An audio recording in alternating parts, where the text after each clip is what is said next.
Hello everyone. Very very good morning. একদমই awkward একটা টাইমে লাইভে এসেছি, বাট যারা এখন দেখতে পাচ্ছ না তারা পরে দেখে নিও। I just wanted to say all of you that I love you a lot guys. আজকে সকালবেলা ঘুম থেকে উঠে আচ্ছা আমাকে কি শোনা যাচ্ছে কিনা একটু আমাকে একটু জানাও আগে, আমি আসলে বুঝতে পারছি না এটা লাইভে এসেছি কিনা। আমি একটু ঢুকে দেখো তো আসমান, am I live on my page? আমাকে জানাও। ওয়েল, আজকে সকালবেলা উঠে অনেক কিছু ঘটছে, আমি তোমাদের সাথে একটু শেয়ার করি। কালকে থেকে অনেক কিছু ঘটতেছে, আজকে যেটা ঘটছে সেটা আমি তোমাকে জানাই। সেটা হচ্ছে সকালবেলা উঠে আমার অনেক শুভাকাঙ্ক্ষী, আমার কাছের মানুষজন, আমার বন্ধু বান্ধব আমাকে সকালবেলা কল দিচ্ছে, টেক্সট করছে যে চমক বাইরে বের হয়েও না, হিট লিস্টে তোমার নাম আছে। অ্যান্ড কয়েকদিন আগে যেটা ঘটলো হাদি ভাইয়ের সাথে, this is very very unfortunate. And আমি জানি সবাই আমরা এটা নিয়ে বেশ দুঃখিত অ্যান্ড সবাই দুশ্চিন্তায় আছে।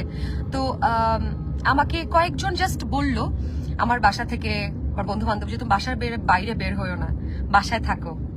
অ্যান্ড তখন আমি বললাম বন্দি থাকার থেকে রাস্তায় নেমে যদি আমি গুলি খাই সেটাও ভালো, কারণ এটা হচ্ছে স্বাধীনতার জন্য আমাদের আজীবন আমরা আমাদের ভয়েস রেজ করেছি।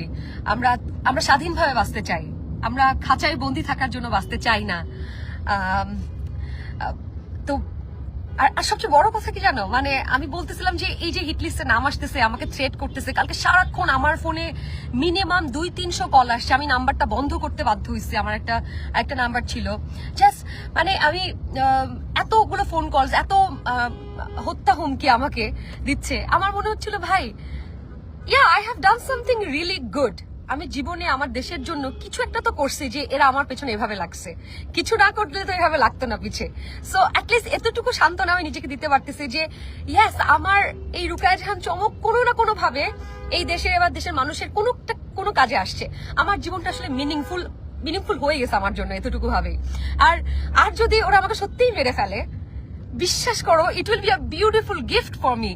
আমার জন্য এটা বড় ব্লেসিংস হবে that I can die for my country. মানে এটা শহীদের মৃত্যু বলে, তাই না? আরে I am so excited about it. মানে ধরো 70 বছর বয়সে যে বৃদ্ধ হয়ে অনেক রোগ শোক নিয়ে হাঁটতে পারবো না, বেড থেকে উঠতে পারবো না, এই মৃত্যুর থেকে দেশের জন্য আমাকে কেউ মেরে ফেলছে। Damn, it's a beautiful death guys. মানে আমি আমার বন্ধু বান্ধব, আমার শুভাকাঙ্ক্ষী, তোমরা যারা আসো আমাকে নিয়ে, তোমরা মানে যারা কনসার্ন দেখাচ্ছ, যারা আমাকে বলতেছো চমক তোমার কিছু হয়ে যেতে পারে, বিশ্বাস করো তোমরা কোনো মন খারাপ করো না, তোমরা আমাকে নিয়ে কোনো টেনশন করো না। আমি যদি মরেও যাই তোমরা বিশ্বাস করো যে আমি খুব হ্যাপিলি মৃত্যুবরণ করছি। আমি একটু স্যাড না, আমার জন্য কেউ স্যাড হবো না। মানে প্রমিস মি, নোবডি, জাস্ট কোনো স্যাড স্ট্যাটাস দিবা না, কিচ্ছু করবা না। If I die with pride, trust me, and it will be the most glorified death for me.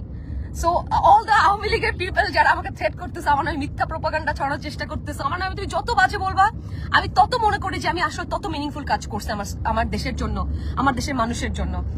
আর আমি সেটা করে যাব। তোমাদের কোনো থ্রেটে আমি বাসায় বসে থাকবো এটা চিন্তাও করো না। তুমি যদি এসে গুলি করতে চাও, আমি অফকোর্স ফাইট ব্যাক করার চেষ্টা করবো, জীবন বাঁচানোর চেষ্টা করবো, কিন্তু যদি মরে যাই কোনো আফসোস থাকবে না, আমার কোনো আফসোস থাকবে না।